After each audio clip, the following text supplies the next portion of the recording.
Hello friends, എല്ലാവർക്കും Mallu Kannada food and ടർ ചാനലിലേക്ക് സ്വാഗതം. ഇന്ന് വിഷു ഒക്കെ അല്ലേ, നമുക്ക് വിഷു സ്പെഷ്യൽ ഫുഡ് റെസിപ്പി ആയാലോ? അതെ, ഇന്ന് നമുക്കൊരു വിഷുക്കട്ട അല്ലെങ്കിൽ പാച്ചോറ് എങ്ങനെ ഉണ്ടാക്കാമെന്ന് നോക്കാം. അതിനായി ഞാനിവിടെ എടുത്തിട്ടുള്ളത് ഒരു ഗ്ലാസ് കുത്തിരിയാണ്, ഏകദേശം 1/4 കിലോനുണ്ട്. പിന്നെ ഒരു മുഴുവൻ തേങ്ങ ചെരുവിയത്. അതേപോലെ തന്നെ നമുക്ക് ഇനി ആവശ്യമുള്ളത് 1 ടീസ്പൂൺ ജീരകവും പിന്നെ ഒരു ഉണ്ട ബെല്ലം, മൊത്തമായിട്ടുള്ളൊരു ബെല്ലം ഏകദേശം 1/4 കിലോ അല്ലെങ്കിൽ 300 ഗ്രാമിൻ്റെ അടുത്തുണ്ട്. ഇത്രയാണ് നമുക്ക് ആവശ്യമുള്ള സാധനങ്ങൾ. ഇനി ഇതുണ്ടാക്കുന്ന വിധം, ഒരു ഫ്ലാറ്റ് ആയിട്ടുള്ള പാത്രം അല്ലെങ്കിൽ ഒരു ഉരുളി എടുക്കുക.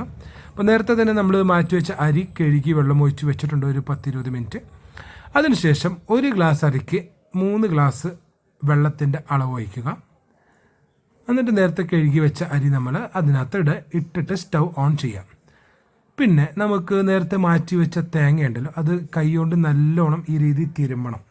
അപ്പോൾ ചിലവർ ഇതിൽ തേങ്ങാപ്പാലും ഒഴിക്കും, പക്ഷേ ഇങ്ങനെ ഉണ്ടാക്കി നോക്കിയാൽ നല്ല രസമാണ്. കൈകൊണ്ടൊന്ന് നിരടി ഇട്ട് കഴിഞ്ഞാൽ അതിൻ്റെ പാലെല്ലാം എക്സ്ട്രാക്റ്റായി അരിക്കകത്ത് പിടിക്കും. അപ്പോൾ അങ്ങനെ ഇടുന്നവരുണ്ട്. ഇത് ഞങ്ങൾ ഉണ്ടാക്കുന്ന ഈ രീതിയാണ്. അപ്പോൾ ഇതൊന്ന് ശ്രമിച്ചു നോക്കുക. ഇനി ഇത് തിളച്ച് വറ്റുന്ന ആ സമയത്ത് നമുക്ക് ബെല്ലം ഉരുക്കിയെടുക്കാം. അപ്പോൾ നേരത്തെ ഞാൻ മാറ്റി വെച്ച ഒരു ഉണ്ട ശർക്കര അല്ലെങ്കിൽ ബെല്ലം, അതിൽ കുറച്ച് വെള്ളം, ഒരു 1/2 ഗ്ലാസ് വെള്ളം ഒഴിക്കുക.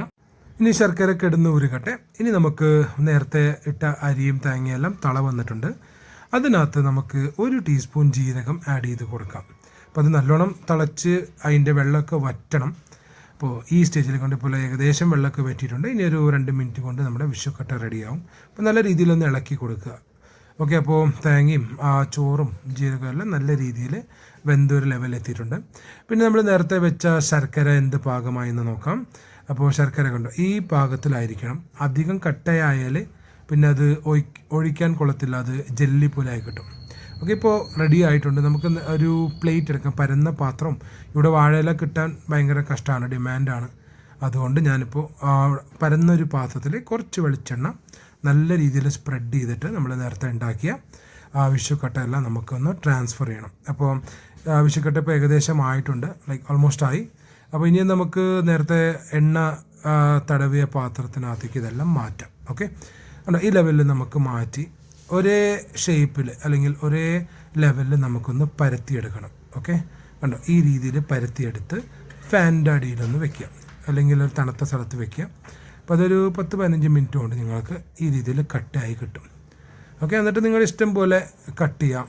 സ്ക്വയറായിട്ടോ ഡയമണ്ടായിട്ടോ എങ്ങനെ വേണമെങ്കിലും കട്ട് ചെയ്യാം. അതല്ല നിങ്ങൾ ഡയറക്റ്റായിട്ട് കോരി ഒഴിക്കുകയാണെങ്കിൽ കുഴപ്പമില്ല. ഞാൻ പിന്നെ യൂട്യൂബിനകത്ത് ഇടുന്നത് കൊണ്ട് ഒരു ചെറിയ സ്റ്റൈൽ ആയിക്കോട്ടെ എന്ന് വിചാരിച്ചു. ഓക്കെ, അപ്പോൾ ഞാനിങ്ങനെ സ്ക്വയറായിട്ട് കട്ട് ചെയ്തിട്ട് അതിൻ്റെ ഡയമണ്ട് ഷേപ്പ് ചെയ്തെടുക്കുകയാണ്. ഓക്കെ, അപ്പോൾ വിഷുക്കല്ലേ എല്ലാവരും വീട്ടിലും ഉണ്ടാക്കും എന്ന് പ്രതീക്ഷിക്കുന്നു. അപ്പോൾ എന്തായാലും ഈ മെത്തേഡ് ഒന്ന് ട്രൈ ചെയ്ത് നോക്കുക. ചാനൽ സപ്പോർട്ട് ചെയ്യുക. വീഡിയോ ഇഷ്ടപ്പെട്ടിട്ടുണ്ടെങ്കിൽ ദയവീത് ലൈക്ക് ചെയ്യുക, സബ്സ്ക്രൈബ് ചെയ്യുക, ഷെയർ ചെയ്യുക. എന്തെങ്കിലും വീഡിയോകളുടെ റെസിപ്പി റിക്വസ്റ്റ് ഉണ്ടെങ്കിൽ ദയവായി അറിയിക്കുക, ഞങ്ങൾ നിങ്ങൾക്ക് വേണ്ടി ഉണ്ടാക്കും. അപ്പോൾ വിഷുക്കട്ട റെഡി ആയിട്ടുണ്ട്, എല്ലാവരും ട്രൈ ചെയ്യണം. അപ്പോൾ നമ്മൾ നേരത്തെ മാറ്റി വെച്ച ശർക്കര അതും ആ ഒരു ഗ്ലാസ് ബൗളിനകത്തിട്ട് പ്ലേറ്റ് ചെയ്തിട്ടുണ്ട്. ഇനി ഇത് വിഷുക്കട്ട എങ്ങനെയാണ് കഴിക്കുക എന്ന് ഞാൻ കാണിച്ചു തരാം. ഞാനിത് കാണിക്കാൻ കാരണം ഞങ്ങൾ കർണാടക ബാംഗ്ലൂർ ആയതുകൊണ്ട് കുറേ പേർക്ക് ഇതിനെക്കുറിച്ച് അറിയില്ല. ഇവിടെ ഉണ്ടാക്കുന്ന ഈ ഒരു വിഷുക്കട്ട വേറെ രീതിയാണ്. ഇവിടെ സ്വീറ്റ് പൊങ്കൽ എന്ന് പറയും, അല്ലെങ്കിൽ സിഹി പൊങ്കൽ എന്ന് പറയും. അപ്പോൾ അവർക്കൊക്കെ അറിയാൻ വേണ്ടിയിട്ടാണ് ഞാൻ ഇങ്ങനെ ഇതെങ്ങനെയാണ് ഒഴിക്കുന്നത് എനിക്ക് കാണിച്ചു കൊടുക്കുന്നത്. ഇവിടുത്തെ ആൾക്കാർക്ക് അത് അറിയില്ല, അതുകൊണ്ടാണ്. അപ്പോൾ എന്തായാലും എല്ലാവരും വിഷു ആഘോഷിക്കുക. All the best, happy Vishu. Video ഇഷ്ടപ്പെട്ടാൽ ലൈക്ക് ചെയ്യുക, ഷെയർ ചെയ്യുക, സബ്സ്ക്രൈബ് ചെയ്യുക.